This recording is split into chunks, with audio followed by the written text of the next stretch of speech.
Okay, thank you for that, Colin. Moving on to our agenda for this morning, I'll ask if there's any declarations of interest first.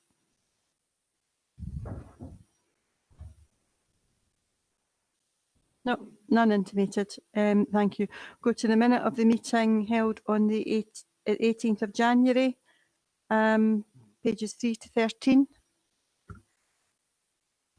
Are we content to accept that as a true minute? Agreed.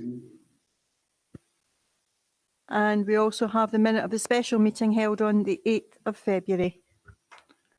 Agreed. Agreed. Okay, thank you. We have the item 4 is a rolling action log, and I'll go to Mr. Moody. Yes, thank you, Convener. The relevant updates are included in the rolling action log, and they appear to be up to date, and what should be on the agenda appears on the agenda today, but it's available for questions from members. Thank you, Colin. Is there anything that anyone would wish to raise in relation to the rolling action log?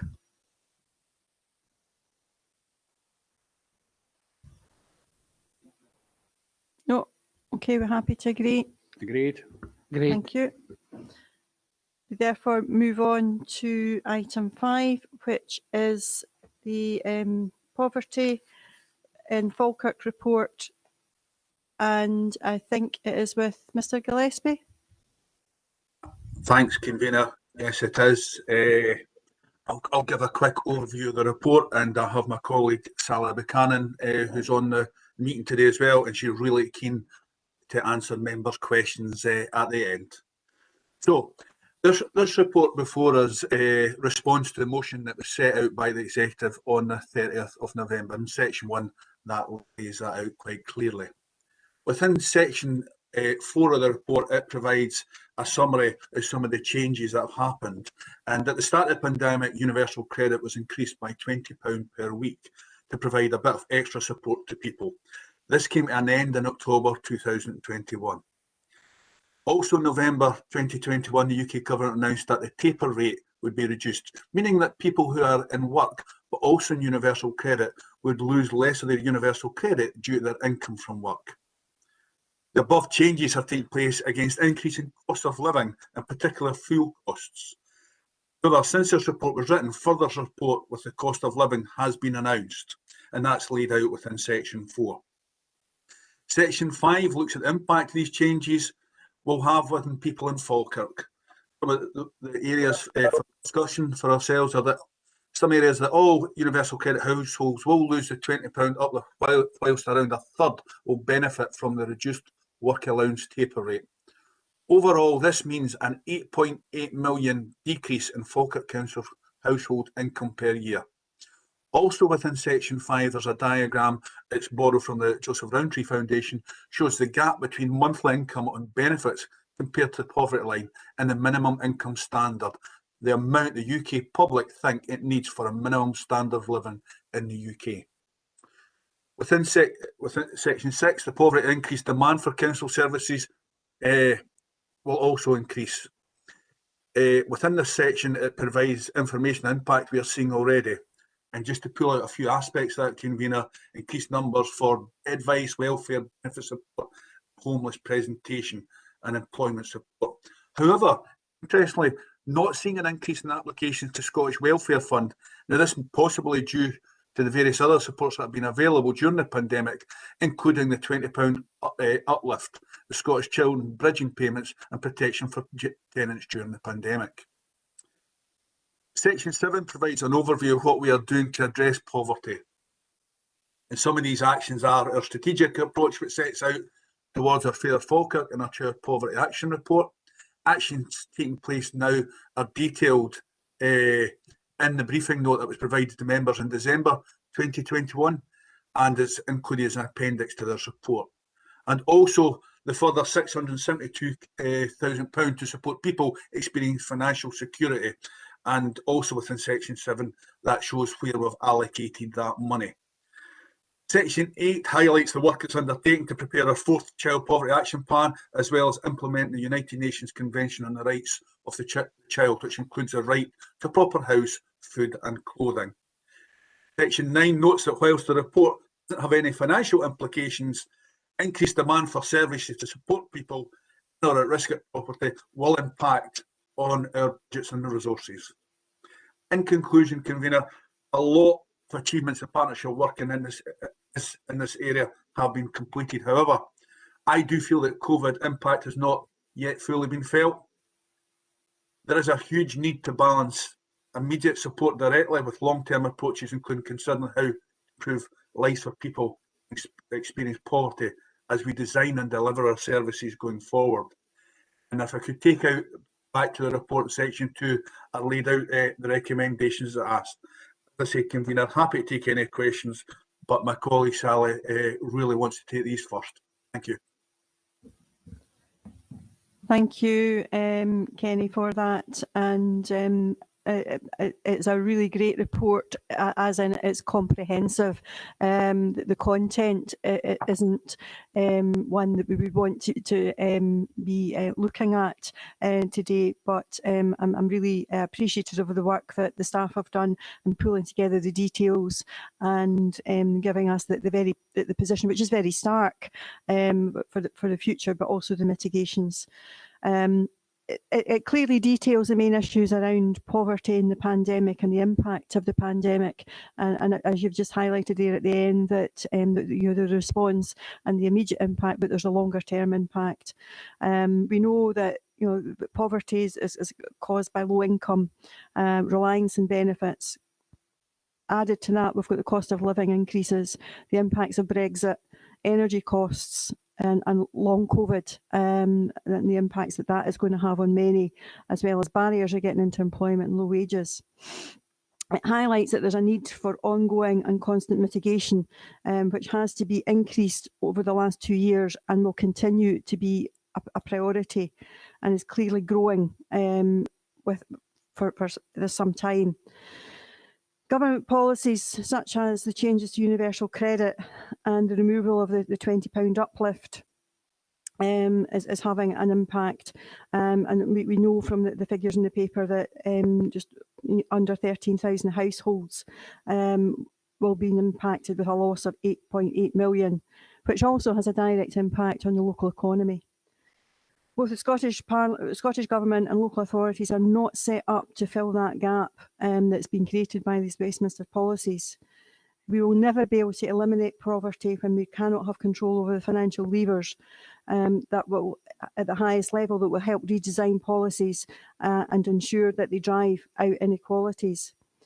When you have to look at 100,000 disabled people who get no support at all, and will remain in poverty and have never ever known anything throughout their lives, that is something that is really quite disturbing, and particularly in what we look at as a modern society. It's important that we continue to have increases of children in poverty, growing to just under 7,000 are living in poverty in Falkirk, and we need to do all that we can to drive that down. We have seen over the last 10 years from the Scottish Government significant sums of money to mitigate, from the bedroom tax to the social security payment, child payment, the additional money being used to support families through the tough times through the pandemic, received from both UK and Scottish Government, while all very welcome, are not going to create that financial stability and sustainability that is needed for the future. In-work poverty is something that we have spoken about in the past, and it's something that is growing, and it's difficult to comprehend how someone can be in employment and still not have enough to sustain themselves. But we will see that increasing as a problem going forward, particularly with higher living costs to deal with and energy costs. It is not within Falkirk Council's power alone to change those. But we have to do all that we can to support our most vulnerable, and use whatever direct funding that we can to assist with low incomes and energy costs, which we have seen in recent times and continue to use the funding that comes forward from governments to mitigate. We continue to support communities with the food provision, but governments have the power to make a real difference by pushing the price of the energy down, so that they're not a choice to eat or heat, and match the efforts of the Scottish Government in particular and local authorities and all that they're doing to deal with the impacts of poverty. So until we see those particular policies come forward from UK Government, it's going to be very difficult other than to mitigate where we can. Falkirk Council sought to maximise funding no matter where it's come from to help and support families who are most affected. If you enable people to become more economically active, reducing reliance on welfare benefits, supporting them to get into employment with fair work employers that will help lift the whole families out of poverty, not just the children, and make families far more sustainable. Addressing the impacts of poverty is a key priority for the Council and for our community planning partners. We've seen structures put in place to meet the key outcomes, such as the Falkirk Plan. We need to ensure that everything we do is designed not to further impact, including the design of our services, and remain focused on improving the lives of others.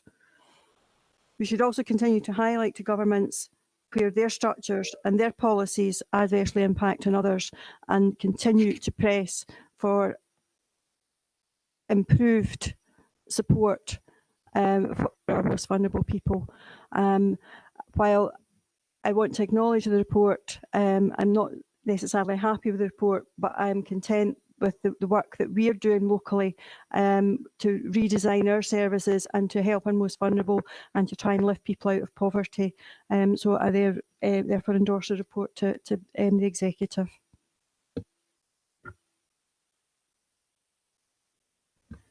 Councillor Boyce. Thank you, Convener. Can I agree with you that it is a well-written report on probably one of the worst subjects that we can cover in 2022. Excuse me, Councillor Boyce, can I ask you to go a wee bit closer to the microphone? Sorry. Is that better? Yes. Thank you. I agree with you, Convener, that it is a well-written report on a subject that in 2022, that it is sad that we're actually still having to deal with these things. Having looked through it, and I want to focus first of all on the Scottish Child Payment. Scottish Child Payment, which has helped. It's not a cure-all for everything. As you've already outlined, there's a number of measures that are taken, but when you look at the appendix at 5.2, it shows where the poverty line is, the increasing poverty line from 2013 and now in 2021. Last year, the Scottish Government put mitigation through the Scottish Child Payment, and 68 million. This year, it'll be 136 million. The figures come from Spice, not directly from any political sides. I'm really trying to avoid that side of it. For us to have to keep mitigating to get people even close or closer to the poverty line is sad in these years. I agree with what Kenny had said originally, that we've got a responsibility to properly house, food and clothe. And I do believe in Falkirk, because we have got a bigger coverage on who gets that support than in a lot of other areas. And I've got to thank our officers for dealing with that and putting that in place for us. COVID in itself, Kenny's right. COVID is, people seem to be wanting to declare that it's all finished and done with. However, in anything like this, there is an impact fallout, if you wish, which I believe will be with us at least this year, if not for a number of years to come. There is a lot of pressures. There's a lot of pressures on everybody's funds at the moment. That will, of course, be felt even more by the poorest in our society. It's believed that inflation is going to move above 7%. That just puts costs directly onto absolutely everything. Fuel costs are currently up by the the cap's been lifted by 54%, and that's due to go up again in April. Action can only be taken on these things by the UK government. The Scottish government don't have control. It's particularly the fuel costs, and we don't, and it's the Bank of England and the Brexit impacts, where we have got longer times for getting stuff in, less labour, material prices going up across everywhere. This has an effect on every single person.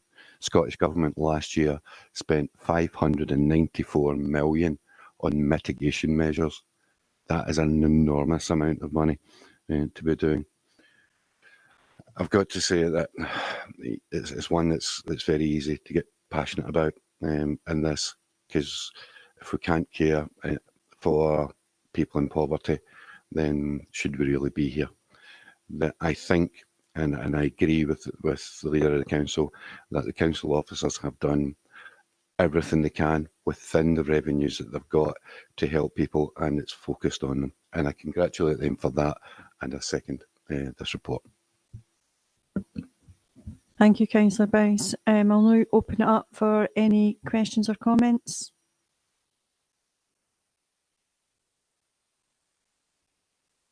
Councillor Bissett. Thanks, Convener.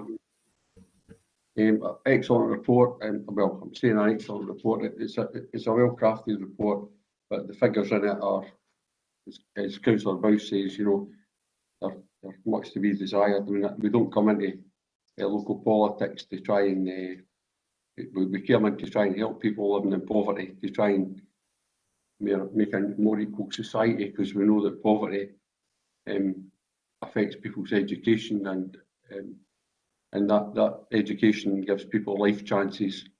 So within my own ward and the convener's ward, we've got the highest level of poverty and deprivation, and we see it on a daily basis, really. So yes, inflation is going to have a detrimental effect. As Councillor Bowes says, it's going to affect everything, all the goods we buy, everything. Energy costs going through the roof.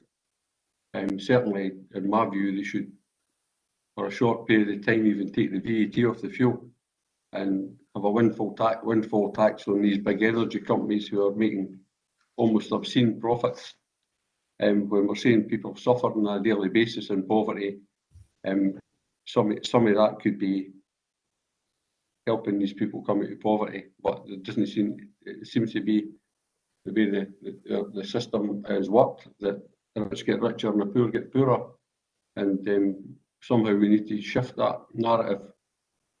So it really is.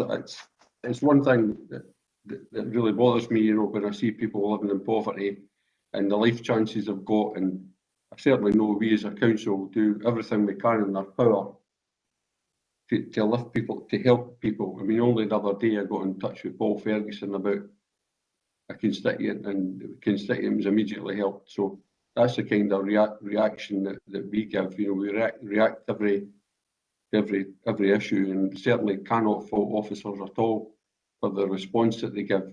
And I think we as a council do a great deal of work trying to mitigate against poverty.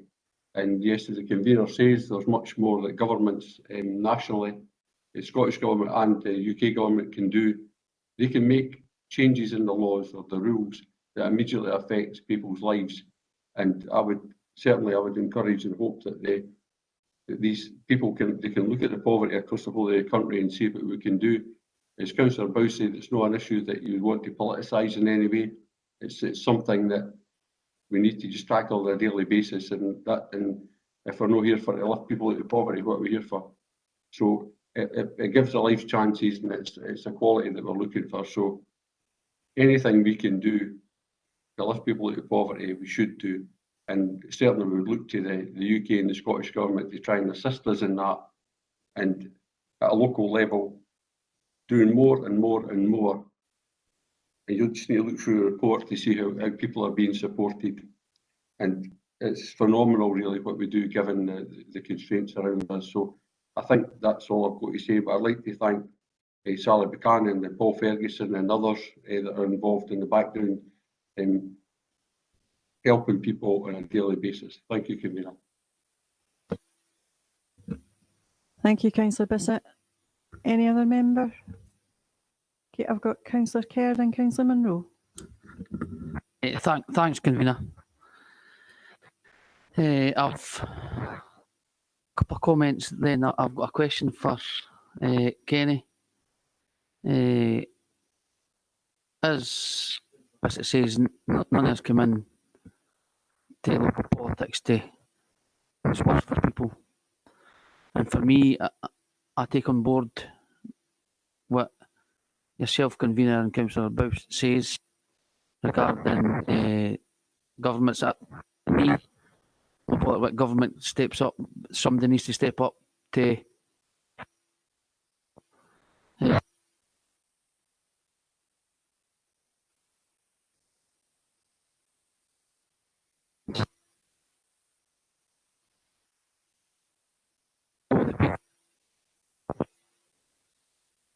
I don't know if it's just me, Convener, but I can't hear Councillor Kerr, or he's breaking up.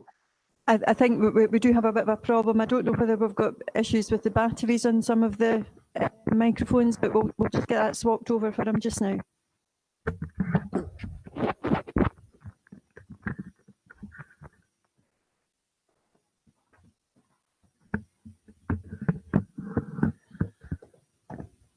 Can you hear me? Perfect. Can you hear me, Robert? Perfect, Councillor Kerr. Right, okay. I'll try and recap what I says. Like the Convener and Councillor Bowes says, governments can help. And for me, it doesn't matter who it is. Somebody needs to step up to the mark and help these people. We didn't come into politics, as you says, Councillor Bissett, to make people suffer.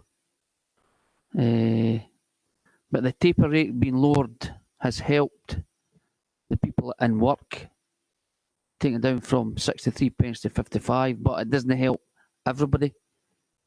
So somebody needs to step up to the mark and help these people who are in that catchment. Can I just ask Kenny, regarding on page 30, Kenny, the graph with the top 5 important issues, is that for national or is that for Falkirk, the graph? Okay, Kenny, did you pick up that? Either you or Sally want to respond? I'm happy, but I see Sally's got her hand up. I'm happy for her to respond, Convener. Okay, morning, Sally. Good morning. Thank you for bringing me on that one. I believe that's from a survey of 200 of Falkirk's children. So I don't know the exact number, but the UN rights of the child, there's a lot of rights in there. And I think some engagement work has been done with our children locally to say, okay, which of these rights are the most important to you? And the diagram you've got there shows that the top 5 that they selected as the ones that were most important for them. Right, okay. I'm just worried that there's 26% of the people not going to education, but the explanation explains that better, Sally. Thank you very much. Thanks, Convener. Okay, thank you, Councillor Kerr. Councillor Munro. Thank you, Convener. I have a question which relates to on page 35, which relates to the list of achievements from Falkirk Council, which is extensive. I believe there are about 12. But right at the bottom, it says, provided a dedicated income maximisation officer. What is one of those? Okay, I'm sure Sally will be happy to answer that. Yeah, I'm happy to answer that one. So that's part of the kind of welfare benefits support that is provided by the council, and Citizens Advice Bureau can also do that income maximisation. It's around checking that somebody is getting the benefits that they're entitled to. So looking at their finances, what's coming in, what's going out, and checking to see that they're actually getting what they're entitled to. The stats around unclaimed benefits is absolutely huge, and that's a UK issue. It's across the board. For example, I think only 6 out of 10 pensioners entitled to pension credit actually take up that benefit. So 4 out of 10 pensioners who could be essentially actually lifted out of poverty, or at least almost lifted out of poverty by that benefit, are not actually taking that.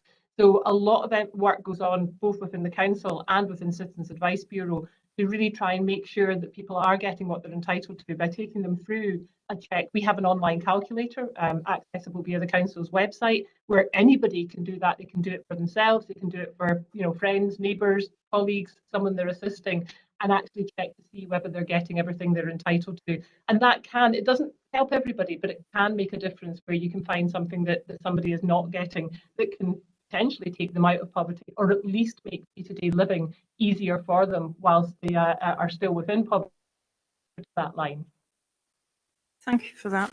I have one more observation, convener, which is on page 25, where it points out that 2 plans provide the strategic direction for the work on tackling poverty towards a fairer Falkirk, Falkirk's Child Poverty Action, but both feed into community planning partnership. And you know what I'm going to say now. As a group, we do not have representation on that group, and it would be helpful so that we could participate in that also. Thank you. Just to give you some assurance, Councillor Munro, the plans have also been consulted on with Falkirk Council and the elected members, so that there has been an opportunity to feed in through that process. I agree, Cecil, but these reports, it says quite clearly here that they report to the Strategic Planning Partnership, both those projects. Yes, but the point is you would still have had sight of them as an elected member. Okay, I will turn to Jack to see if there's any further. No. Okay, in which case, are we happy to accept the report? Agreed. Thank you. Moving on to item 6, which is a climate emergency update and action plan. And I am just waiting on officers changing over. Is it Malcolm? Thank you, convener. In June 2019, Falkirk Council agreed to declare a climate emergency and to increase efforts to reduce our carbon emissions to net zero by 2030. This action recognised the seriousness of the situation facing the planet and everyone who lives on it. Since then, officers and elected members have been actively working to drive forward a wide range of measures aimed at reducing this council's carbon footprint and contribute to a greener Falkirk. This report is an important update on this essential work. It begins by highlighting the steps being taken to implement carbon budgeting for the first time at the council. It will be a pilot year. Importantly, it includes the Climate Emergency Action Plan, taking us up to 2030. This document outlines the activity that needs to be taken to reach our target, and is a live document that will be added to as new actions and ideas and opportunities present themselves. It's important to recognise that the plan is currently uncosted, and that officers will bring forward elements that have a financial implication for approval between 2022 and 2027. The action plan is complemented by the Climate Change Project Register, which illustrates actions that the council can implement to reduce carbon emissions, particularly around buildings. You will also see included in the pack the Falkirk Council Local Climate Impact Assessment, which is a policy document that looks at the changing weather patterns in the local area and what we can expect in the coming years. It's useful for officers as a guide for how the weather could affect service delivery in the next decade and will prompt them to make appropriate adjustments to ensure services can still be delivered. And finally, elected members will see a recommendation that the Council participates in the Forth Valley Climate Forest project in partnership with Stirling Council and Clackmannanshire Council and the Loch Lomond and Trossachs National Park. This 10-year project will look to maximise tree planting in the Forth Valley area to improve the environment and assist with sequestration. The cost of this can be paid from existing budget. I hope that's a helpful summary, and Dot and Marie Claire are with me this morning to help answer any questions that you might have. Okay, thank you for that, Malcolm. I'll now go to Councillor Garner. Thank you, Convener. And thanks to Malcolm, Dot, Marie Claire and the team for not only pulling together this report and holding an all-members presentation, answering many questions, but also the huge amount of work that's gone into this ongoing project. Today's report provides an update and highlights the ongoing work to quantify what the Council needs to do to reach its climate targets. The report clearly highlights the need for the Council to implement more projects and move swiftly to address our building stock. Given the wide-ranging nature of the work and the sheer volume as outlined within the report and its appendices, it highlights the opportunity for further member briefings to allow members to fully understand the impacts that recent and future decisions will have on whether we meet our targets or not. We are running out of time. 2 years have passed since we declared the climate emergency, and we have made very little progress in the hard-hitting areas that this report highlights. All services across the Council must start to show how they will prioritise these reductions and work to outline projects which are innovative, ambitious and at pace. In relation to the recommendations, I welcome the opportunity to join forces with neighbouring councils, Clacks and Stirling, to participate in the Forth Valley Climate Forest project. The Forth Climate Forest will be a 10-year project that will harness current urgency and enthusiasm for tree planting to build momentum across communities and regions. This enthusiasm will be evident in Denny this coming weekend, with around 80 pupils, teachers, members of the community and the group Inspired Denny and Dunny Pace planting over 400 trees as part of Falkirk Council's Biodiversity Action Plan. This brings a range of benefits to wellbeing, climate and ecological benefits within the Forth Valley area. I'm sure members will have questions on this and happy to move the recommendations, Convener. Thank you, Councillor Garner. I'm happy to formally second the proposal, and was there any comments till later till we've heard the debate. But I'll now open up for members. Councillor Bissett. Thanks, Convener. We welcome this report. It's attended the briefings with Marie Claire, and certainly good information presented, and we went through the action plan. So we do have a climate emergency, and we do have to, it is an emergency, and we certainly need to be acting on it quicker than we are.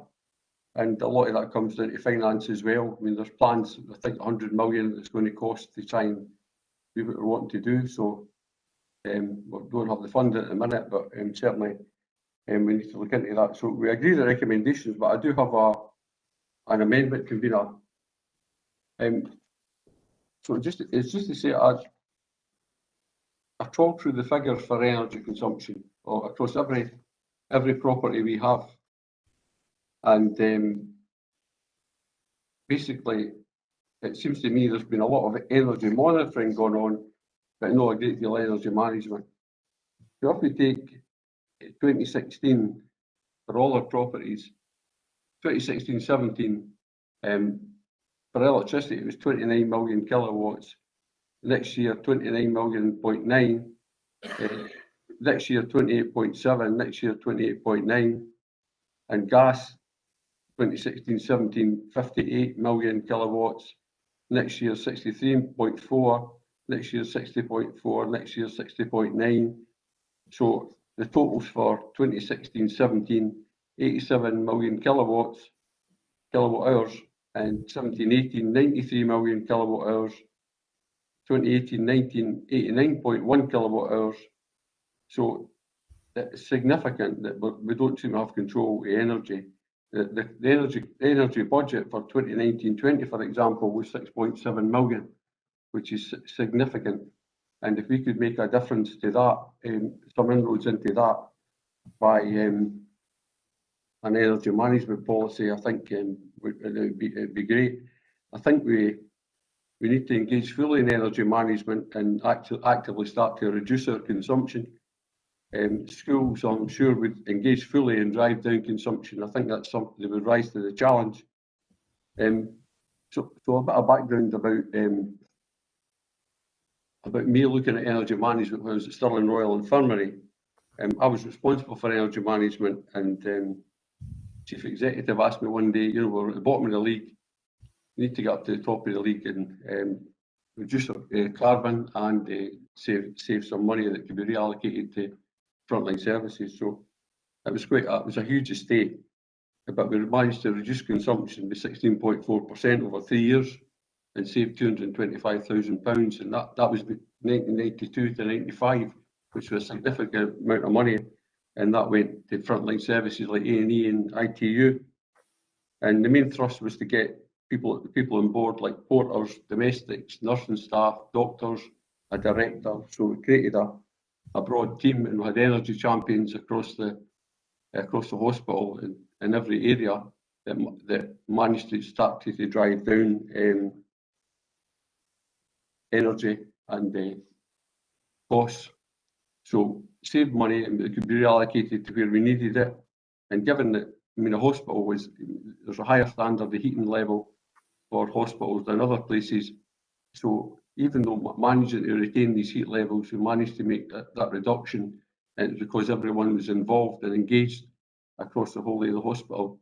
And I think that's what we need to do across the whole of the council, and look at all our properties, because they're really, as far as I can see, there has been monitoring, and I've got the sheets, the consumption for every property, and yes, we're monitoring it, but we're not really driving it down.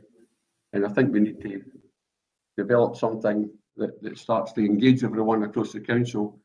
And carbon budget in itself, that's a means of measuring the impact of decisions, but the amendment I'm going to move takes the decisions to actually reduce energy. And I think that's something we need to tackle right away. And I think it's something that's tangible, and people apply it to their own home. So I think that we could apply this right across the council. As I said, the energy budget is about £6 million. So anything we could save on that would be phenomenal. And if the reductions we can make in electricity and gas, if the targets were 3% each, you're going to then you'll save quite a significant amount of tons of CO2. I think it's maybe about, I'm not sure, I never quite calculated. I didn't do the conversion factor to work out exactly the tons of CO2 at that level, but it's significant. So the amendment is, Council is asked to, 1, recognise the importance of energy management in tackling climate emergency. 2, agree to establish an energy management monitoring group. 3, request that the Director of Place Services presents a report to the next meeting, setting out details of the group's terms of reference and proposals for categories of membership. Membership should be wide and include frontline staff. 4, agree to set energy management targets for each premises for year 1, 2022, as 3% for electricity, 3% for gas. 5, request that the group presents an action plan to a future meeting for information, which will then be followed by quarterly and annual update in the information bulletin. 6, agree that financial savings achieved through energy management work will be reinvested in energy efficiency measures. And 7, request that the corporate plan is updated to reflect the energy management, that energy management is an important part of the Council's approach to tackling climate change. Thank you, Convener, and I formally move that. Okay, thank you, Councillor Bissett. Do you have a formal seconder? Convener, I'm happy to formally second and reserve the right to come back in. Okay, thank you. It's quite an extensive amendment. I would therefore suggest that at times taken just to look at the various parts of it. Well, okay, Jack's shared it on the screen. I'm not entirely sure that I'm certainly not going to be able to read that. So could we maybe have 10 minutes? Agreed, convener. Okay. Okay, thank you. Councillor Bissett, are you okay with that? Yeah. Yes, thank you, Mayor. Thank you. Right.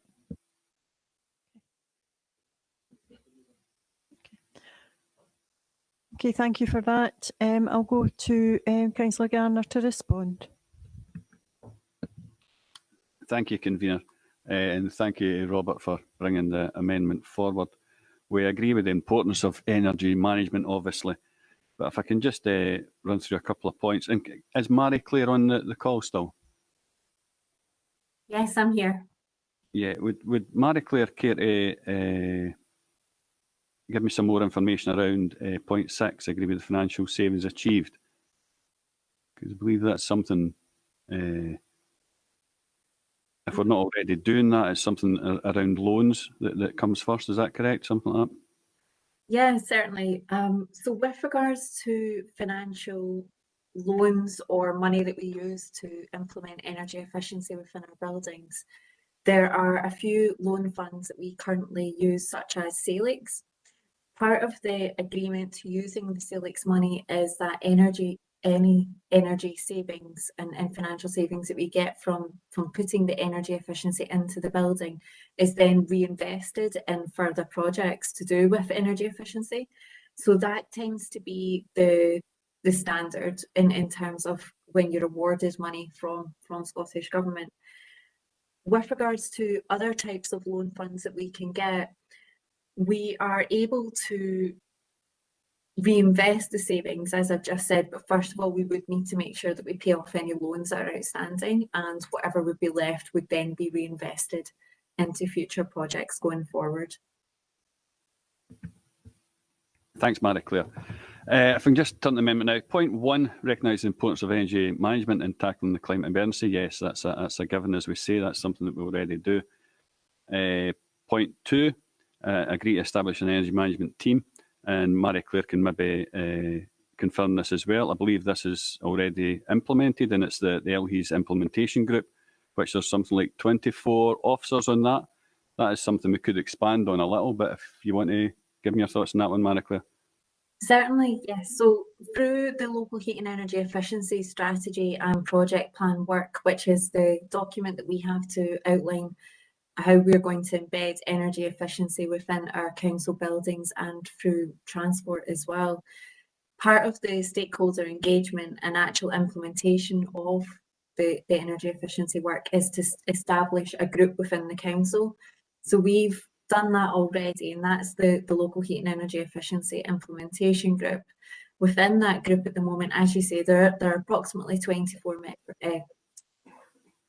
people that come to it, consisting of frontline officers. So we have representation from housing, adult services, children's services, for example. We also have service managers and heads of service. And the remit of that group is to steer how energy efficiency can be embedded throughout all of our built assets.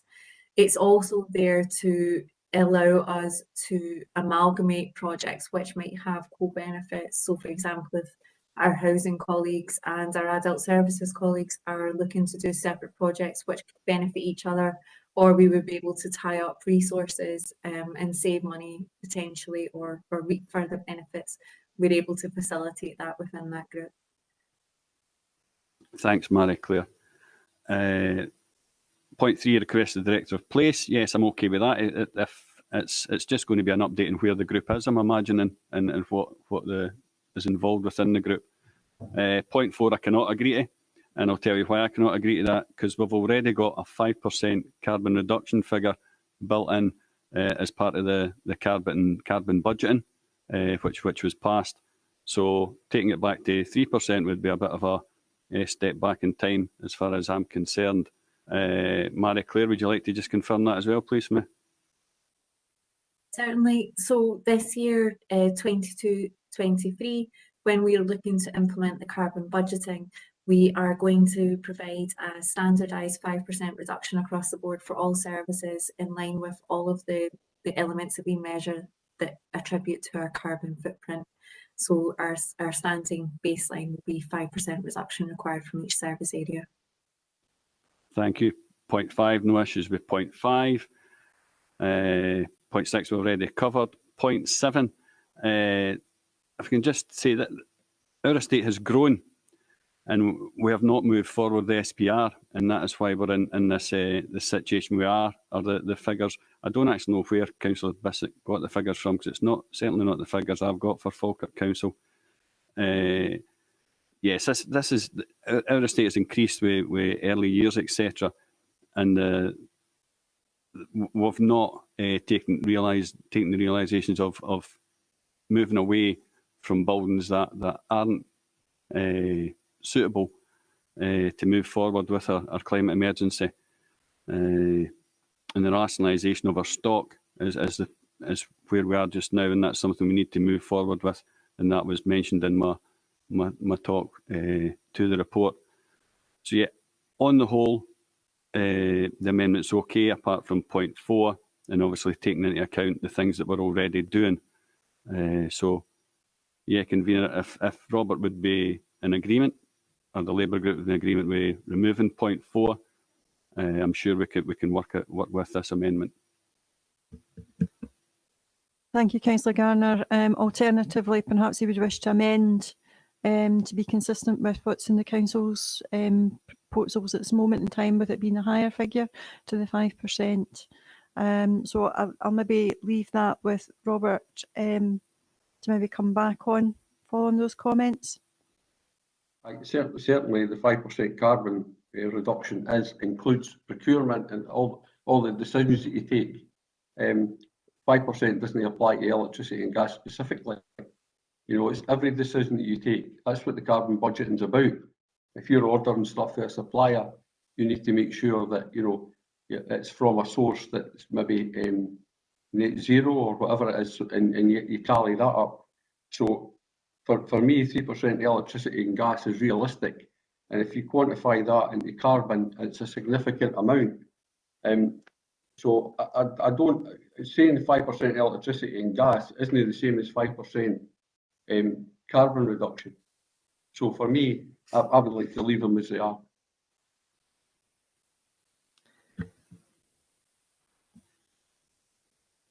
Claire, you wanted to come back on that? Apologies, yeah, I just wanted to clarify that the carbon budget 5% reduction is specifically on electricity, gas, water, waste. It's the elements that we measure within our carbon footprint. So the 5% reduction that we will be asking services to undertake over the next year will be directly in relation to electricity and gas. Okay, but I don't think that's what you said at the briefing. You said 5% carbon budgeting, and you talked about procurement, and that figure of 5% was included in everything that you do, everything we do in the council. Could you clarify that, please? Certainly, yeah, apologies if that has came over in terms the briefing incorrectly, but to absolutely clarify, the 5% reduction will be a 5% reduction on electricity, gas, water, waste, vehicle fuel, staff mileage, if that makes it clearer. Okay, so if you're saying 5% electricity and gas, do you know what that equates to as a total of our current tons of carbon? So have you worked out 5% reduction in electricity and gas?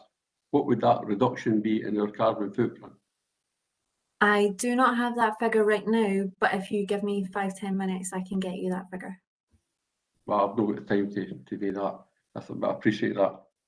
So if you think 5% in electricity and gas is realistic, I'll bow to your expertise and I would go for 5%, so I would accept that.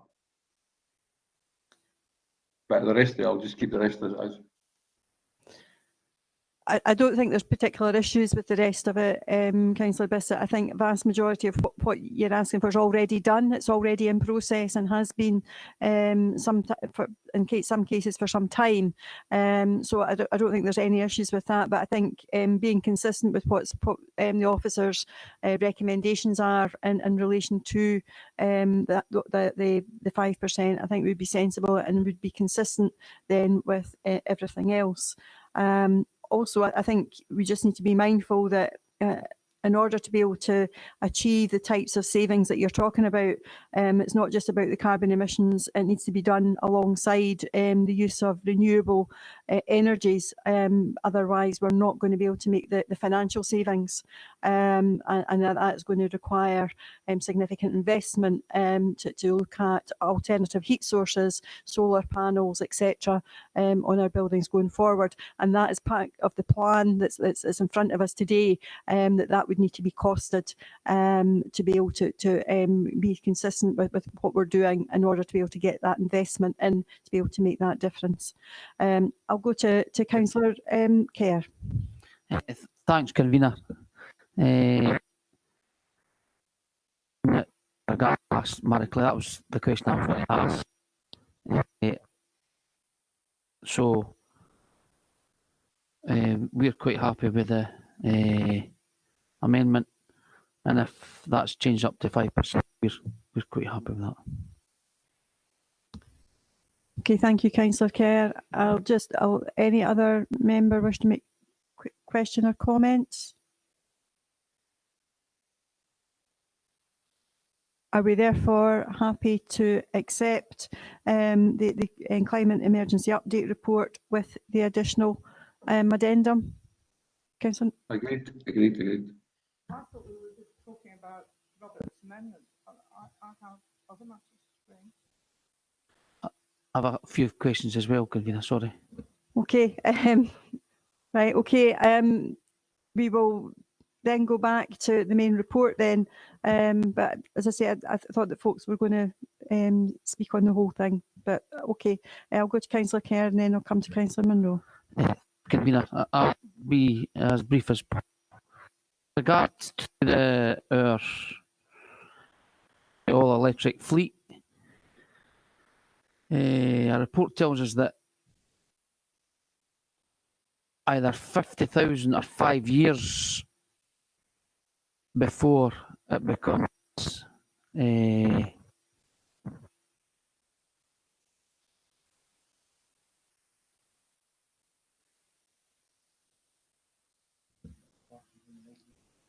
Yeah, I think we've got another problem with your unit. I think Jack's on the gaze.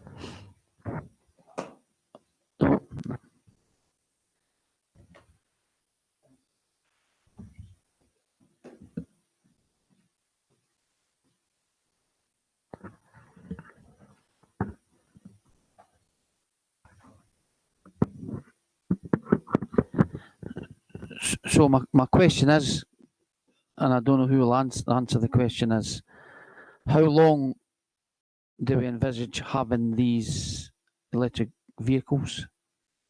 Because if we're not getting the benefit until 50,000 or 5 years, I think currently we keep vehicles 5 to 7 years.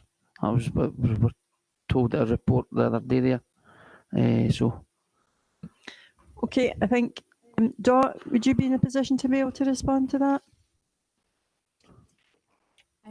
Convener, I know that Carol is on the call, and fleet comes under his remit. He'd be best placed to respond on this question. Sorry, Convener, but there seems to be quite a bad echo, and it's really difficult to hear what's being said. Yeah, apologies for that. I think we've got Carol Bullock. I think it was on the call, and Carol could maybe answer that question. Yeah, I'm not sure I heard all the question, but in terms of the fleet itself, we've already replaced over 100 vehicles with electric vehicles on the fleet. There is a long way to go to green the rest of the fleet. There are targets for vehicles under 3.5 tonne to be have alternative fuel arrangements by 2025. And you're probably aware that we've got a capital bid in at the moment for greening the council fleet. With our current VRP programme at the moment, there isn't enough money to be able to green all the fleet. I don't know if that helps in terms of that discussion. Now, the question asked Carol is how long. Our report tells us that you didn't get the benefit of an electric vehicle unless it's 50,000. They've done 50,000 miles, or after 5 years. So, how long do we intend to keep these electric vehicles so we can get the benefit of their use? Yeah, in general, we're keeping them 7 years, but obviously it depends on the condition and the mileage they've done.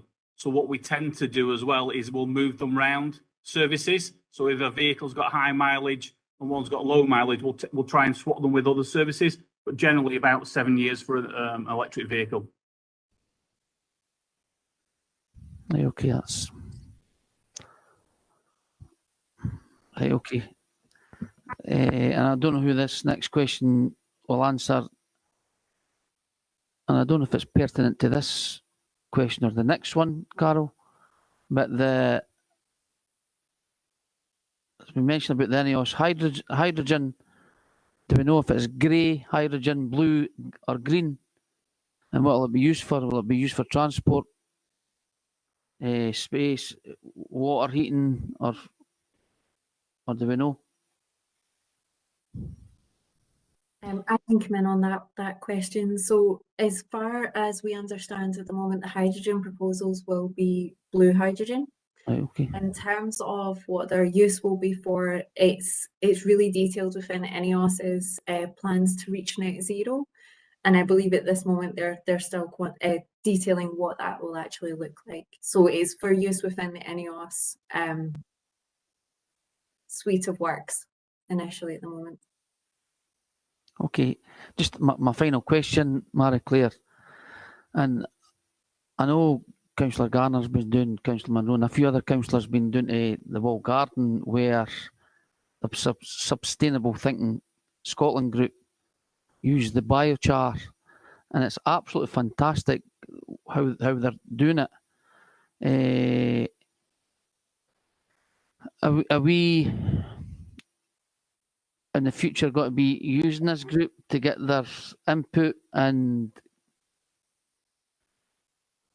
who are we supporting that group? Yep. So I can answer that. So we really are behind the project at Sustainable Thinking Scotland. We have a really good relationship with the guys that run that site.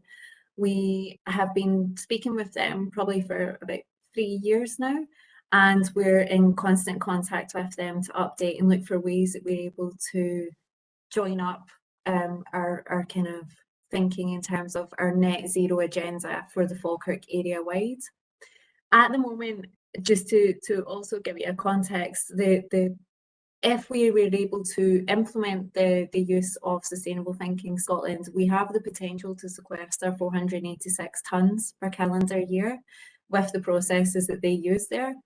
At the moment, I do believe that they are trying to secure the lease for the area in which they work, and they've not yet been able to do that. And unfortunately, for us to be able to use or implement them as part of our plan and to take advantage of the services that they could offer us for our sequestration, we would need to be able to afford them the lease that they require, because their funding is dependent on that lease being awarded. So yes, we are working with them very closely, and we're very supportive of them, and they do fantastic work, and there are so many co-benefits to the outputs of that project. But I believe at the moment the position they find themselves within for the lease is what is holding up their expansion and our ability to be able to work with them in terms of our carbon sequestration potential. Thanks, Marie-Claire. Offline, I'll maybe touch base with Paul to see what we can move that forward. The the biochar that they use, the amount of trees you would need to plant for to match that is phenomenal. So it's something that, as a council, I feel that we need to embrace like what we are. And if there's any hurdles in the way, we need to find a way of getting past these hurdles and supporting this group for the benefit of Falkirk. Thanks, Convener. Thank you, Councillor Cairn. And that was the subject of a discussion around the Wall Garden Master Plan. And I think that we're still trying to find a way around that. Okay, Councillor Munro. Thank you, Convener. Like everybody on the Climate Change Working Group, it's something we all particularly enjoy. However, I don't think we are going far enough, fast enough. And this is the single most important challenge facing the world today. Yet, Scottish Government has missed its climate change targets for the last 3 years running. The figures we're asked to report to Scottish Government in Scope 1 and Scope 2 cover only 2% of emissions, and yet the Scottish Government have made clear that local authorities are responsible for achieving 30% savings in this decade. We are only just moving on to tackle the issues around procurement, and as a council do not yet even have a carbon management tool. The Department of Transport has a tool specifically for local authorities, so why are we not asking to use this? Other organisations such as the Tyndall Carbon Tool developed by Manchester University is currently used by 27 local authorities in England, including Manchester, Sheffield and Leeds, and there are others. What is the point of a brilliant plan if it is not being properly funded? Kenneth said at a meeting last week, we cannot invest in climate change until we get to a state of financial sustainability. Well, currently, our SNP administration have maxed out the credit card. We have no additional borrowing capacity, and we have been asked to agree a climate emergency action plan for which we have no funding. Even the body whose duty it is to scrutinise SNN, who provides support and scrutiny to local authorities, has had its funding reduced recently by Scottish Government. We are told that local authorities appear largely ignorant of the fact that meeting national net zero targets relies on them coherently planning and delivering action for the remaining 23 to 28% of emissions. Our plans talk of outputs rather than outcomes. It includes, as action 2.2, implementing strategic property review. We were told this would come to exec last autumn. We have not seen it. It tells us an implementation plan has been agreed. Where and when did this take place? What does it entail? It makes clear it needs an additional 60 million to deal with some of these buildings, but we all know there are many more. Appendix 1 may correctly identify a huge list of items that require to be tackled, but it fails entirely to tell us how it can be funded, measured, and what the potential outcomes rather than outputs are. It gives insufficient detail on huge topics including SBR, heat network zones, future fleet vehicles, and buildings usage for the future. But nowhere can I see the plan required by council to set in train the savings needed to achieve the additional 28% reduction, which Scottish Government is asking councils to provide in the next 8 years, despite not funding providing either the funding or even funding a sufficiently robust SNN to act to scrutinise the process. We should all be doing all of these things, but in a structured and measurable way. Appendix 1, as it stands, is not a climate emergency action plan. It is a very incomplete wish list whose goals we're unsure of and whose actions we still do not have the basic tools to measure. Crucially, where is the funding from Scottish Government? Thank you. Thank you, Councillor Munro. Any other member? Councillor Bowes? Thank you, Convener. To be honest, sorry, I'll do that again just in case. To to be honest, I thought I'd answered that question from Councillor Munro in the last item. There's 594 million that the Scottish Government pays in mitigation. If you want to work that out for Falkirk Council, that's about 18 million a year, and that figure's only growing. So, if you want to ask about, the funding, look a wee bit closer to home. Thank you. Okay, thank you, Councillor Bowes. Councillor Nimmo, apologies for not coming to you first. I was aware of your hand up, but I'm still getting used to the hybrid meeting, so apologies for that. No problem, convener. Thanks very much. I did indicate at the start when I seconded the amendment that I reserved the right to come back in, and I'm glad that you've brought me in at this point. Can I also welcome the report from officers and all the work that's been put into providing us with all the information? It's been pointed out that Falkirk Council declared a climate emergency back in 2013. Now, I'm not trying to make any sort of political points out of this at all, but obviously this is a 9-year period, and part of it formed part of the last administration as well. But we've had 9 years to deal with a lot of the issues. Now, some of our biggest contributors as far as carbon is concerned are our high schools. And I'm just wondering what has actually been done in this 9-year period to try and bring them in line with the carbon figures. Now, in the near future, we're going to have to take a decision as to whether we actually take over the contracts and take over our high schools, or whether or not we extend the contracts. Now, the cost of bringing these high schools up to an acceptable standard is going to be quite significant. And I believe one of the biggest problems with them is the heating systems. And I'm just wondering if we can get some clarification as to where our high schools actually stand in relation to the carbon footprint. Thanks, convener. Thank you, Councillor Nimmo. I'm not sure who's going to be best placed to answer that, but it's in relation to the PFI contract schools. I don't know if anyone has got some details around that. Convener, I don't have details. I believe Marie Claire, in a presentation that she made to us, had some fairly high level data on energy use in our schools. Within the capital plan, there have been money set aside for communities for a number of projects moving forward. But I don't have the detail in front of me, but perhaps Marie Claire can comment further. Okay, thank you, Robert. Marie Claire, are you in a position to be able to make comment on that just now? Yeah, I am. So in terms of our high schools, it is right to say that they are the highest energy consumers within our built estate. Currently, we have got outline figures related to the percentage reductions that we would need to make based off of that consumption and the targets. So, for example, we understand that high schools, I'm just bringing up the exact figures right now.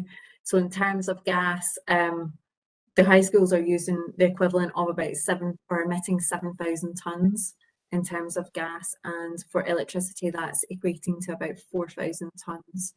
So to bring that down, because the gas and electricity is the largest aspect, as I've said, in terms of the carbon footprint that we need to reduce, building services would need to have the PFI buildings equate to 8 buildings, and they account for 61% of all the consumption of gas and 50% of the annual cost for education services. So we would need to make approximately between now and 2030 a 71% reduction in that energy consumption, and that is a very high number. And again, it's probably better if I send that directly to members. In terms of electricity, the PFI buildings account for 39% of the consumption and cost, so it's a lesser extent because they use more gas than electricity. And again, in order to meet the targets for 2030, we'll be looking overall at a 71% reduction in that. Most of that can be met through energy efficiency, building fabric works. But again, as we always communicate, we need to provide that service, we need to provide schools. So we have to look at other ways or other projects within the council where we're able to offset that, where we can reduce the actual buildings themselves. Okay, thank you, Marie Claire. Does that answer your question, Councillor Nimmo? Yeah, that's fine. I'm happy with that, convener. Okay. I see no other hands. Just in response around the financial sustainability and reinvestment aspects, that in order to be able to have the investment, we need to actually release some of our old and inefficient buildings, and that's really within members' hands. We do have climate change as a key priority, as a corporate priority within our plans, and that all our budget decisions should be focused on that coming through, and we've tried to increase the visibility of that, particularly in the way that the reporting comes forward. So really around the SPR, the progress in that is really within members' hands, and there has been a number of reports already brought forward in front of members for decision in relation to buildings, one of them obviously being around the municipal buildings and indeed the town hall where we are today. And we know where we are with that further work has to be done on that.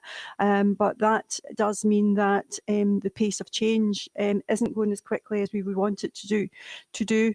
And again, that is really within the council itself to be able to influence.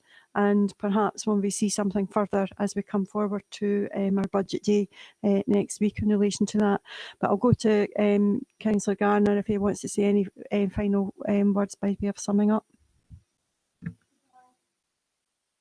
If it's a question. Was it not the case that we were due to have an SPR meeting last autumn that was scheduled, and that meeting has not taken place? And as to costings, the new director Malcolm Bennett actually made the point that the appendix is an uncosted document, and so finance is an issue, and it's much wider than our buildings, because our buildings are only 2% of that 30% okay, I did see questions because you've already spoken, Councillor Munro, and you're right. Mr. Benny did say it was uncosted, but I notice we have Chief Executive. I think I can't really see well on the screen. I'm relying on Jack. Councillor, Mr. Laurie. Thank you, convener. Just very briefly, because part of Councillor Munro's earlier question was about the SPR implementation plan. That came to Council last year. Councillor Munro is right to identify that a follow-up report was to be brought forward. I think the original anticipated date for that was at the end of last year, early this year. I've had a number of discussions with Malcolm, the new director, about how we take that forward, how we reinvigorate and put some additional energy and pace into that work. And so that work is ongoing, and the report will come forward, but it will not be until after the election at this stage. So I just wanted to advise on that particular point. Thank you, Kenneth. I do remember the conversation that we'd had in the agreement that with Malcolm just being new to the authority, to give him an opportunity to look afresh at the SPR, the report would be delayed, and that was why it's not been brought forward. But again, there is nothing to stop members bringing forward suggestions around that. But it still remains that the fact that we have too many buildings that are very old and inefficient, that are costing us significant amounts of money around energy, carbon, and are in a poor condition, and that needs to be addressed. Okay, in which case, on that, I'll go to Councillor Garnett. Thank you, convener. Just a couple of points of information, if I could, for members. And I'm not sure if I picked up Councillor Nimmo correctly there, but the climate emergency wasn't declared in 2013, 9 years ago. It was actually declared in 2019. So I don't know if where he picked that up or if I maybe picked him up wrong. A couple of points of information for Lynn, for Councillor Munro. You say you've kept saying this, that we only scope on 1 and 2. We actually scope in all 3. And you've mentioned there that the buildings are only 2%. Scope 1 and 2 is the buildings, and that's actually 51%.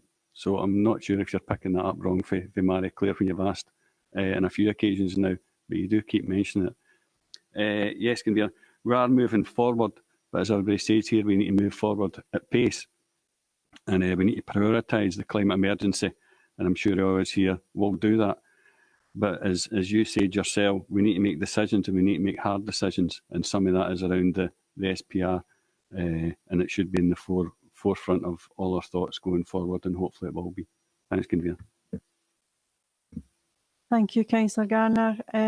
Therefore, can we agree the report with the addendum? Agreed. Agreed. Okay, thank you, colleagues. Now move on to item 7, which is the residual waste contract. And Carl, are you taking this one? Yes, Convener. Yeah. Yeah, the purpose of this report is to set out our contract strategy for the procurement of our new residual waste contract, which needs to come to the executive in relation to the contract standard orders for all contracts over 7.5 million. Para 3 in the report, again with paras 11 and 12, talks about the climate impact. And obviously we've just listened to a report around our climate impacts, and waste forms a significant part of the council's carbon footprint. So this procurement strategy hopefully will go some way to improving our carbon footprint. In terms of the background, we as a council are deemed as a collection authority, but also a disposal authority. So we have to make proper arrangements for the disposal of our residual waste. And residual waste, by what I mean by that, is what goes in our green bin. And it's also bulky waste, and it's also sort of non-recycled waste that go to our household waste recycling centres. And at the moment, that's sort of between 38 and 40,000 tonnes per annum. The residual waste currently goes to landfill, which most people will be aware is at Avondale in Pullmont, and that contract finishes in October 2022. There is opportunity to extend that current contract, but in light of what we've been hearing today, it's probably not the best way forward. I think the key driver for all of this is that there is a biodegradable landfill ban coming into place in January 2026. It should have been in 2021, but that was pushed back, predominantly because of lack of treatment facilities within Scotland. I think Falkirk Council is collaborating with a number of nearby authorities, and we've been supported through Scottish Government via Zero Waste Scotland to help with sort of technical support in developing a contract strategy.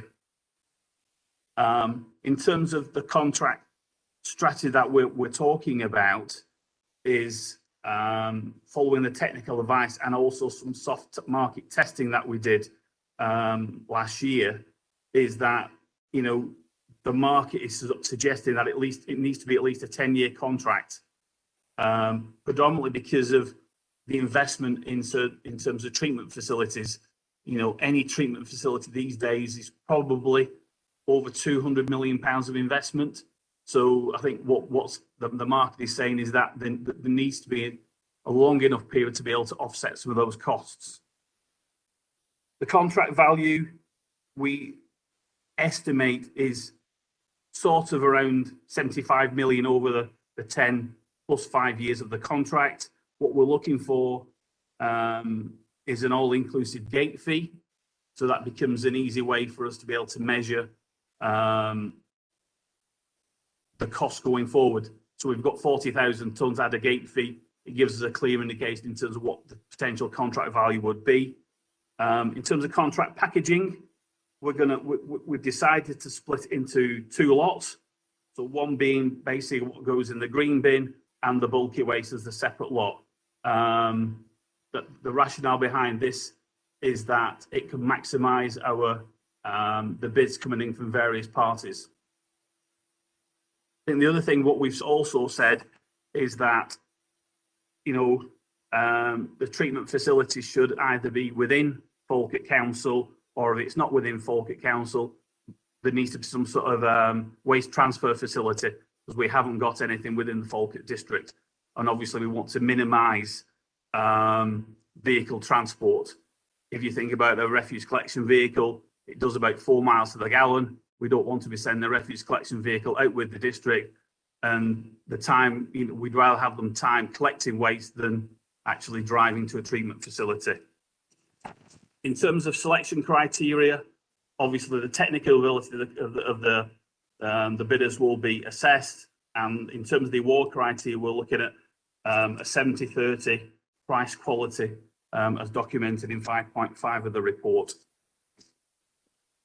In terms of in para 6, the consultation, we went out to the market in terms of a soft market test to see what was there, and we had 11 market suppliers who came along and did presentations to us in terms of what their solutions could be.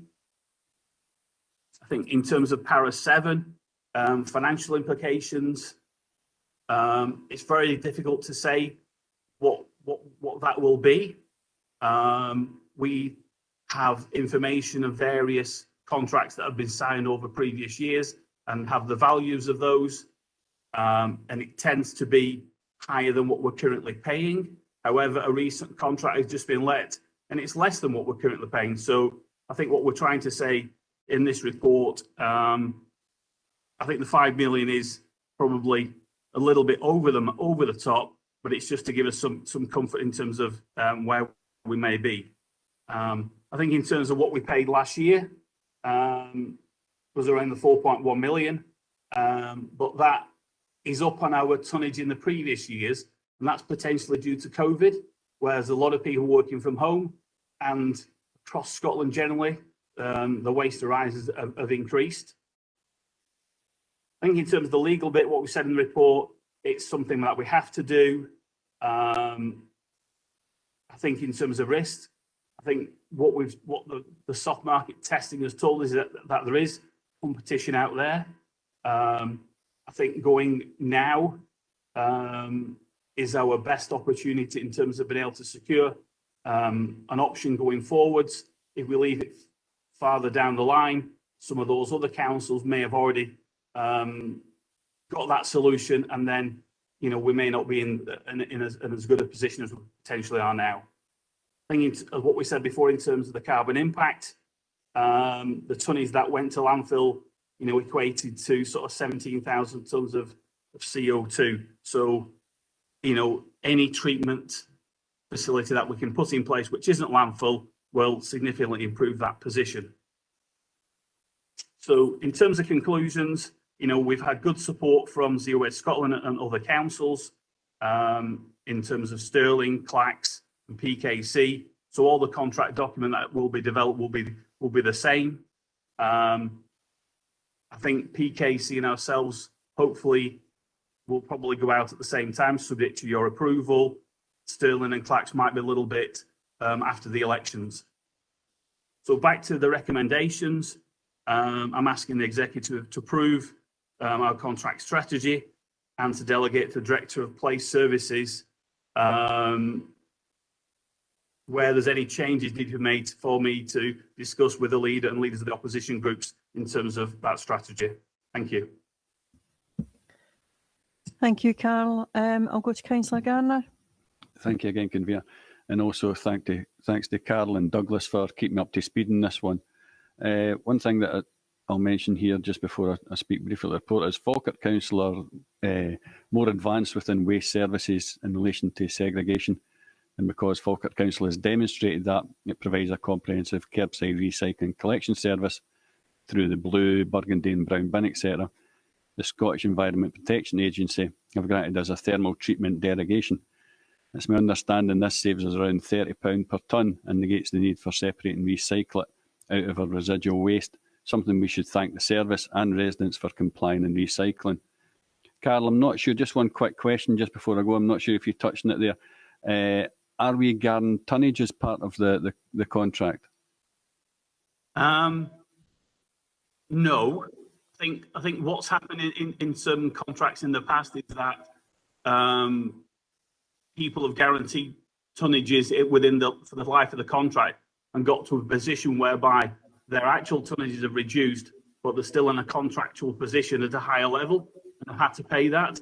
So our proposal is we'll do an annual review so we can see where we are each year, and then whoever the potential contractor is will have an opportunity to sell. If our tonnages come down, they'll be able to sell that gap on the open market, potentially at a higher value. So no, we're not going to tie ourselves into 10 years worth of contract tonnages when there are obviously on top of that a number of other changes that are going to come through in terms of the DRS, an extended producer responsibility scheme, which may have an impact on our overall tonnages. Excellent, Carol, thank you. As we all know, due to the much needed landfill ban, disposing of waste to landfill will no longer be an option as of the 31st of December 2025. At present, approximately 45% of our waste goes to landfill at Avondale near Pomont, some 38 to 40,000 tonnes of residual waste. This figure has increased since lockdown, which Carol touched on, with some 38,600 tonnes going to landfill in comparison to 35,000 tonnes, and I'm guessing this is partly due to COVID and lockdown and people's garages and lofts and everything being cleaner than they were before. Without doubt, and the main reason for a landfill ban, the massive reduction in CO2 emissions of some 25% is an extremely significant positive impact on Falkirk Council's drive towards our net zero targets, and one I welcome, and we spoke about that in the previous report. Given the forthcoming biodegradable landfill ban and the current residual waste contract coming up at the end of 30th September, the Council, in conjunction with PKC, Stirling and Clacks Councils, and with technical assistance from Zero Waste Scotland, is undertaking this joint procurement exercise. Until we complete the procurement exercise, we don't know what will be offered from potential bidders. This could well be energy from waste. Convener, this is a prudent approach, and agreement of the Executive will allow officers to proceed with the contract strategy. Happy to move the recommendations. Thank you, Councillor Gardner. Councillor Hughes. Good morning, everyone. Sorry. Right. Good morning, everyone. We okay?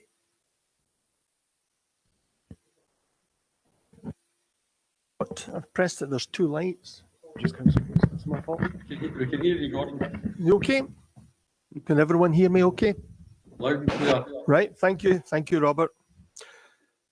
Good morning. This report highlights that Falkirk Council is the waste disposal authority under the Environmental Protection Act of 1990, and as such has to have proper procedures for the disposal of residual waste. Due to a change in procedures, a ban on sending biodegradable waste to landfill, which will come into place on the 1st of January 2026 under the Waste Scotland Regulations 2012, it has become necessary to develop non-landfill solutions for the treatment of residual waste. As the current contract is nearing completion, a new contract strategy for the procurement of a new residual waste contract has to be proposed and agreed. This report sets out the overarching framework of a contract strategy and the considerations which make up the technical specifications within which procurement procedures have to be enacted. It is anticipated that this new approach to waste treatment will have a significant positive impact on the Council's carbon footprint. In seconding the motion, I commend to committee the recommendations as set out in paragraph 2.1. Thank you. Thank you, Councillor Hughes. I'll open it up for any questions or comments by members.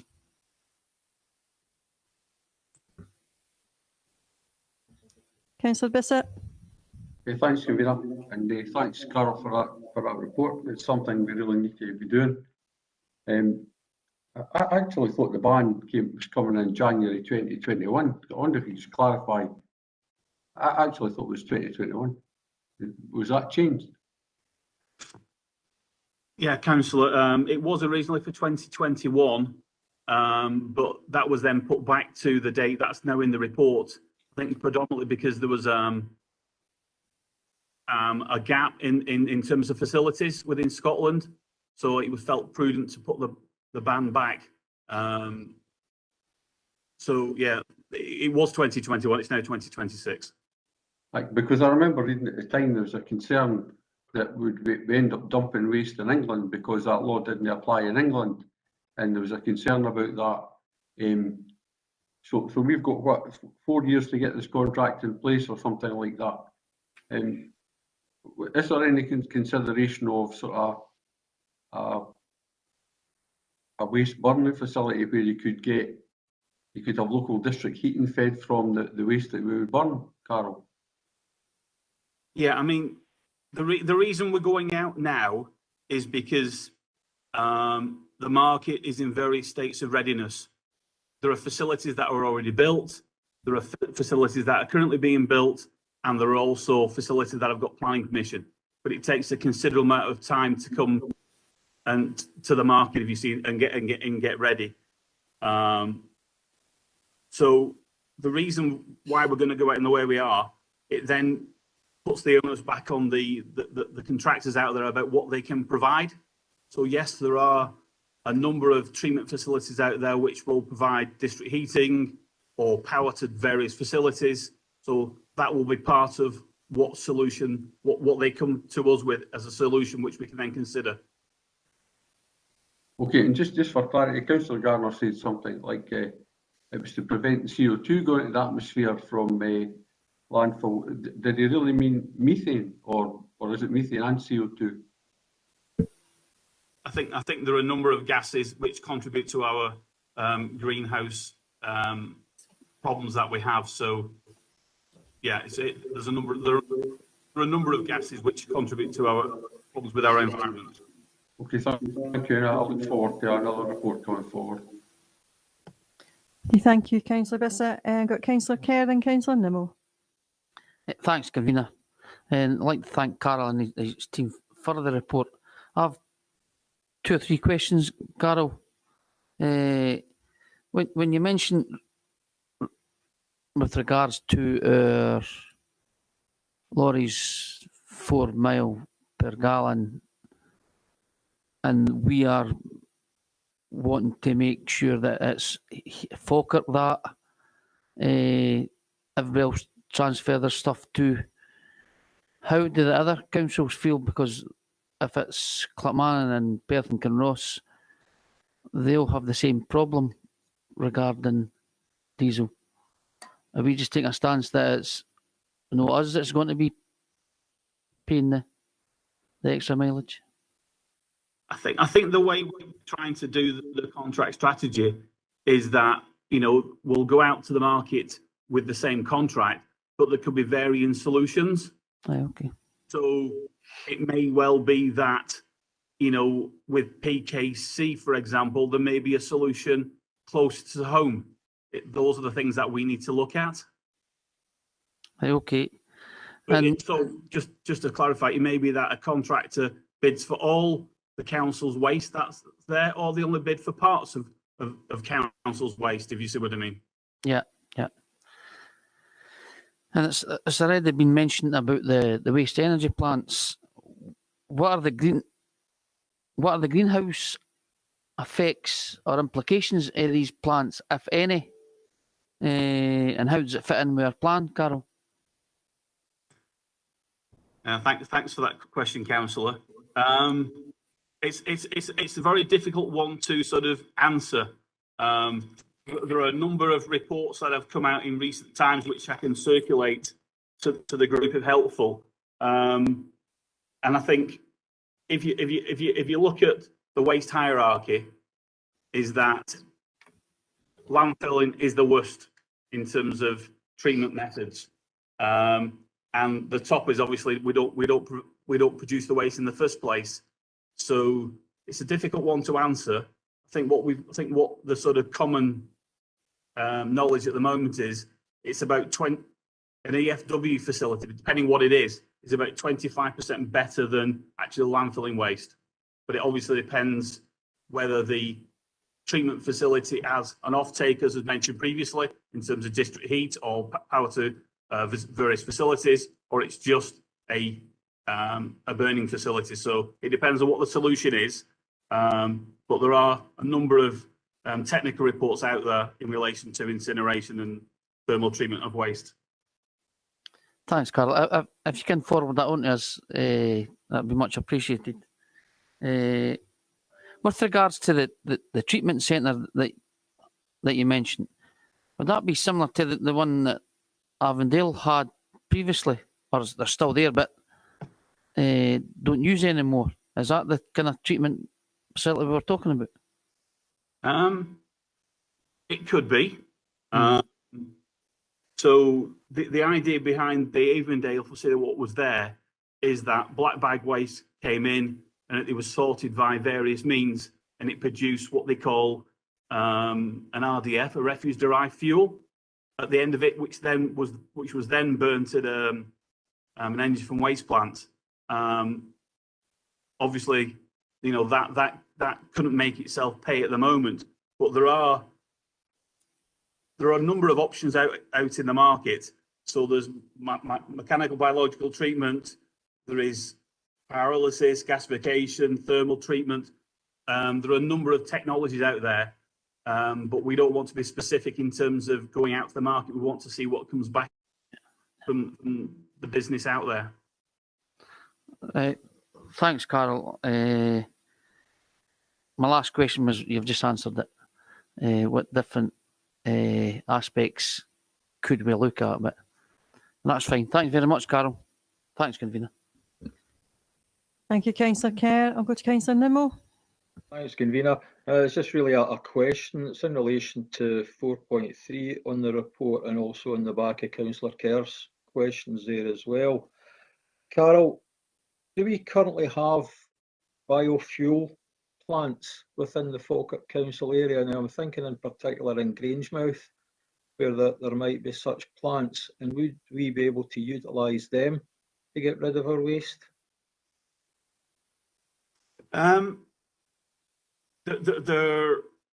is a facility currently being built in Grangemouth, and potentially we may get bids from that facility. But again, the way we're going to go out to the market is we're looking at across the piece in terms of what's available. But yes, there is. I'm aware that there is planning permission for facilities within Falkirk, and there are also facilities being built within Falkirk. Okay, thanks for that, Carol. Thanks, Convener. Okay, thank you, Councillor Nimmo. If there are no other questions, can we agree the report? Agreed. Agreed. Okay, thank you. Moving on to our last item, which is the projected financial position for 21-22, and I'll be with Mr. Smale. Thank you, Convener. I think it's marginally still morning, so good morning to you. This is the last projection report for the current financial year, and its significance always tends to be, or one of its significant elements tends to be the latest reserve position projected, obviously linking with the forthcoming budget meeting in about a fortnight, and we'll come on to that shortly. So overall, the position is positive. In aggregate, we're around 5 million under the projected position. That sounds quite a lot in cash or absolute terms, but actually it's only a fraction over 1% movement. So that I think somewhat reflects the scale of the organisation. There's probably three main factors that are the attribution of that. The first is revised position with place services and the trust, and the third one is better than previously projected position with respect to council tax collection. Worth just bearing in mind that the teachers' pay settlement is still to be reached, so there is that degree of uncertainty, albeit the other strands in the round of pay settlements have been agreed, and we have a firm position that we've been able to capture. You can see, just jumping on to the capital charges at para 4121, that captures the fiscal flexibilities that Council previously agreed to harness in terms of loans fund holiday. So the benefit from harnessing that will be carried forward into next financial year as part of a COVID-specific reserve, and will help to balance the position for 22-23. In terms of section 4.3, the tracking of budget savings, that's pretty much as was previously reported, so no movement there to highlight. Picking up my opening comment on reserves at section 4.4, you can see we're anticipating reserve position at 31st of March of 12.5 million in the general fund reserve. That will be supplemented the day after with the trust coming across with a further circa $500,000. So in aggregate, the reserve position is 13 million. The report also picks up on the HRA, but I don't think there's very much to bring to your attention on that. It's online with budget. So again, a positive position there. So I would just take you back, convener, to the recommendations at the front of the report, and we'll look along with service colleagues to address any questions that members may have. Thank you for that, Brian. And while we talk about a positive position in our outturn, we still have to keep one eye on what our budget gap is and filling that for the forthcoming year. However, the 5 million under project better than anticipated position is very helpful, along with the replenishing on the in-year on reserves. I would also commend the services this year, particularly on their budget monitoring and looking at the variances. There's been a significant amount of work being done to try and ensure that they do come in on budget, or indeed retain any surpluses. The surpluses for this year have to be taken within the context of the pandemic. And in some cases, there is required to be additional resources put into services, but other areas there will be small savings that have occurred as a result of the restrictions around the pandemic, and those should not be relied on going forward as being able to be achieved for the future.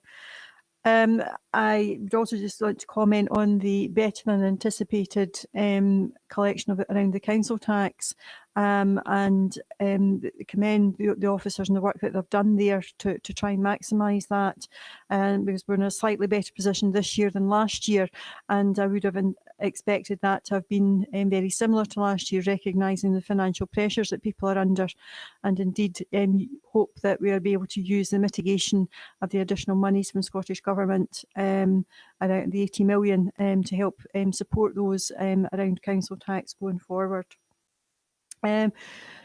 The other aspect, again, is around the uncertainty that we are still in a pandemic, although we are thankfully moving to that endemic mode, but the impacts of the pandemic will be with us for some time, and as a result there will be the need to look very closely at our priorities for the coming year and ensure that resources do support that recovery programme. And we do also have the ongoing issue, you said, around teachers' pay, which is still to be resolved, but hope that that will be able to be resolved within the quantum that's been put forward by government, and not create an additional burden upon local authorities. This is an outcome report, therefore it helps us set the position for our budget preparations for next week, and I think it's really helpful to be in the position that we're in, albeit be very challenging going forward. But I would ask that members accept the report as per the recommendations in section 2. Councillor Bowes. Yeah, thank you, Convener. Don't want to go over, because you've covered quite a lot of the items there. And as Brian said, this is the last of this term, and I suppose it's the last of this 5-year period on one of these. And as it says, it's a projected financial position, and there are still potential elements which could affect it. But taking it as it is and where it is, I know Brian likes to talk in round numbers, but I'll talk about 4.7 million, which is the below, which is what officers have returned back to the reserves pot. So we're in a situation now that the reserve pot has grown to 12.514 million, with the extra 500,000 that's due from the community trust. Well, when I'm finished, Brian, you maybe want to say, because it wouldn't be like you not to say something about the reserve strategy, because our reserve strategy sits between 7.5 million and 11 million, and obviously we're over that at the moment, and obviously it's key as we move forward. One of the things I would like to note is the workforce changes, and yes, I appreciate that a good bit of it is a result of ring fencing. But there has, from day one when we started in the council, we were told that there was going to be 25% less people working in the council over the 5-year period. Well, it turns out there's 450 more people now as full-time equivalents. If you want to go, it's more if you want to go in headcount. So the council and the service, obviously, those people are actually given to the people of Falkirk, has actually grown over that period, which I've got to say I think is a very positive thing that it happens. Can I add my congratulations to the chief officers and the directors on bringing services in, primarily under budget if you look through most of it. But I think the item 4 on the recommendation should become a fixed item, and as I think it probably will, and that is to instruct service directors to continue to take appropriate actions to maintain their costs within their approved budget, which I have got to say in 21-22 I believe they've done. And with that, I'm happy to second the leader of the council. Thank you, Councillor Bowes. Brian, do you want to come back on the comment that Councillor Bowes made around the reserve strategy?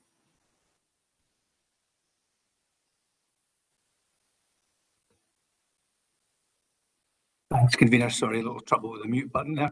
I think maybe just to note that reserves are an integral and important part of the council's overall financial strategy, and that's reflected in the fact that council itself determined a reserve strategy, and Councillor Bowes quoted the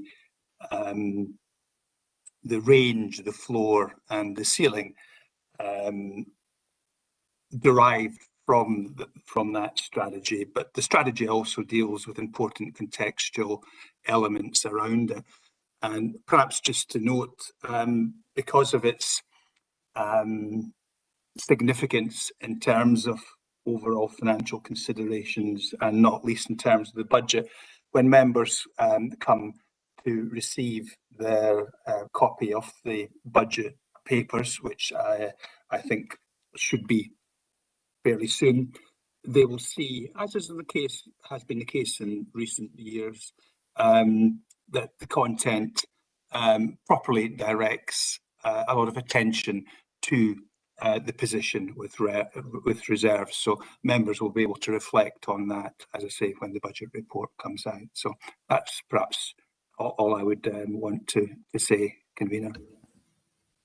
Thank you, Brian. I'll now open up for any questions or comments from members. Councillor Munro.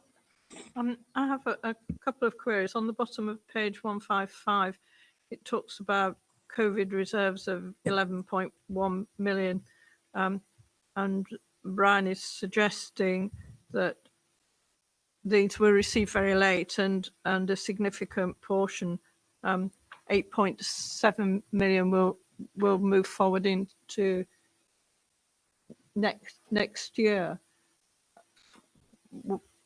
Has this been a factor in improving our position in this last quarter? Brian.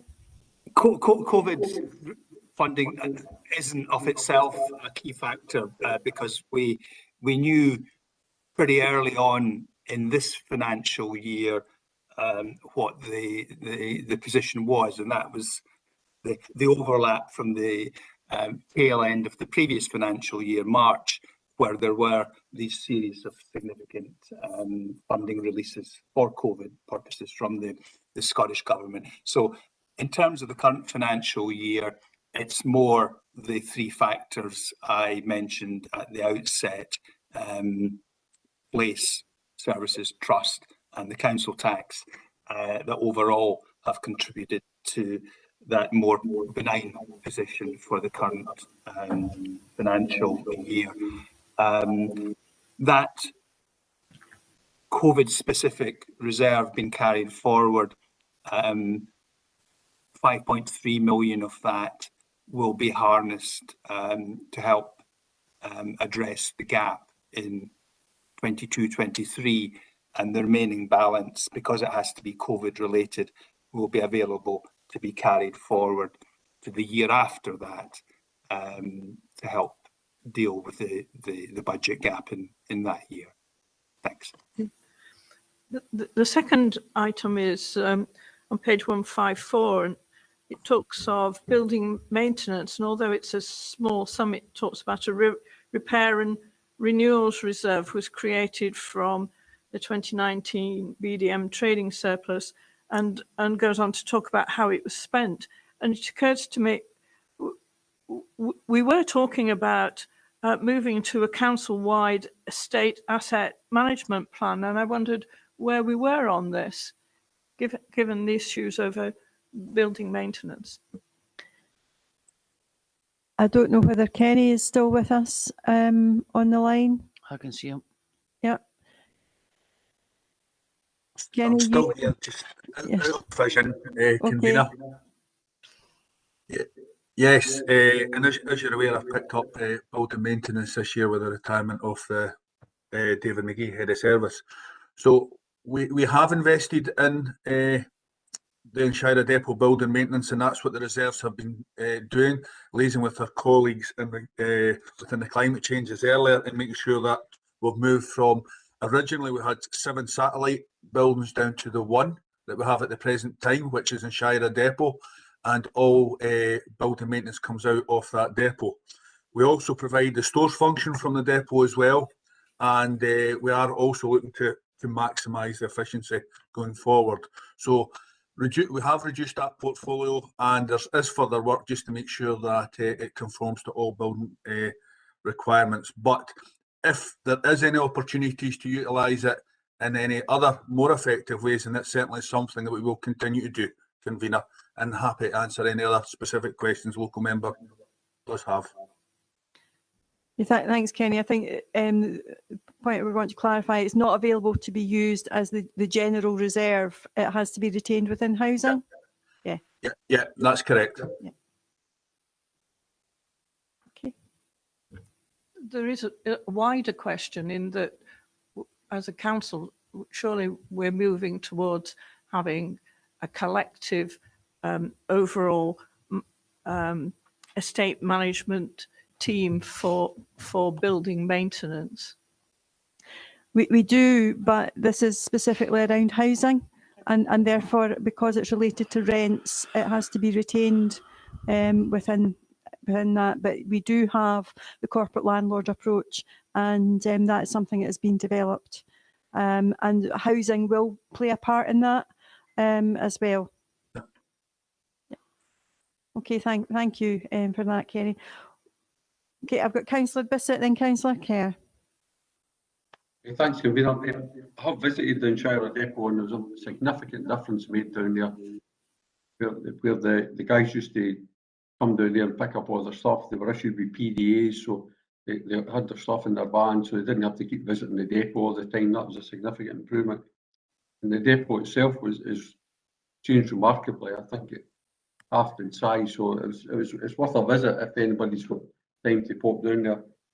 I just wanted to ask Mr. Smale, page 152, 4.1.26, fiscal flexibility is over budget by 7 million. I don't quite follow that, Brian, so I wonder if you could maybe explain that. And at 4.1.27, discussion on fiscal flexibility around PPP, NPDO, are we any further forward with that? Brian? So Convener, on the first point, it's really presentational insofar as the budget for the current year, 21-22, last year, assumed we would use fiscal flexibilities in balancing the budget. Then, of course, linking with my earlier comments, we had that surge of COVID-specific grant from the Scottish Government. So that caused us to recalibrate how we were going to play our cards effectively.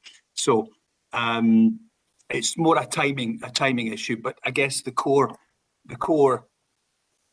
matter is that significant fiscal flexibilities are being harnessed, consistent with that legacy decision taken by Council at the March budget meeting last year, and we will get the benefit of that in helping, as I touched on earlier, to balance next year. On the second question, the long-running frustrating saga of the PPP concession treatment, I was just reading a paper prior to coming along to this meeting, and it's gravitating towards a outcome. It's not there yet. Directors of Finance are involved, COSLA are involved, Audit Scotland are involved, SITFA are involved. So I think all the complex components and facts are being assembled and being positioned so that a decision can be informed, and hopefully that will happen soon. It's certainly not going to be available for the forthcoming budget, and that was apparent, or has been apparent for some time. But I think we should and could be reasonably optimistic that a benefit will flow from a change in the capital treatment that will help the council deal with the budget challenge in 23-24. So much is dependent on specifically what's agreed and what the rules are, and until that is clarified, it's virtually futile to try and estimate what the benefit will be. But I think we can say with some optimism, if the changes are agreed, there will be some benefit. And once they're agreed and we know the detail, colleagues will be able to compute and advise you just what the actual sum will be. So still work in progress, but approaching the finishing line. Thank you. Thank you. Okay, thank you, Brian. Councillor Kerr. Just a quick question, convener, for Brian. It's regarding the COVID reserves, but it's on page 156. When it says the balance of 2.4 million will be used to offset the additional costs that have been incurred within schools in the current 21-22 academic year, i.e. enhanced cleaning regimes, which I get. Maternity cover, I was saying that a lot more people got pregnant because of the COVID. Not quite sure that is the case, but I think But how are we using the COVID money for maternity cover? I think Councillor Mr. Naylor will be there, but I think it's because those teachers that were pregnant had to self-isolate and the cover that was in. But I think Mr. Naylor will be able to clarify that. The legitimacy of using that for maternity cover is that the COVID rules meant that people went off on maternity leave at a much earlier stage than would normally be the case. So because we need to bring in supply cover when somebody goes on pregnancy leave, if they go on pregnancy leave, I think it was 10 weeks earlier than they would ordinarily have done, then that increased our costs significantly. We have, in an average year, about 60 pregnancy leaves that need covered each year. So by increasing the period during which they needed to be paid, that's why it was appropriate to use COVID money to offset those additional costs. Okay, Robert, thanks. And transport, that's used in that as well, was that? Because there were a lot of times we didn't. We still paid for the transport, but the kids were wanting for home. So what was the extra money for transport? Extra money for transport was mainly associated with additional support needs transport. COVID rules at certain stages of the pandemic meant that, for example, a taxi that might ordinarily transport 3 children, we could only have 1 child in that taxi, so we needed to have more taxis and or repeat journeys for individual taxis. So that was why there was an increased cost for transport. Thanks, Robert. Thanks, convener. Okay, thank you. I am not aware of any other hands. Therefore, are we happy to accept the report? Agreed. Okay, thank you, colleagues. That brings this morning's executive to an end, and we're just shy of 12:30, which is quite unusual for our executives. But just to thank everybody for their attendance this morning. Thanks, Convener.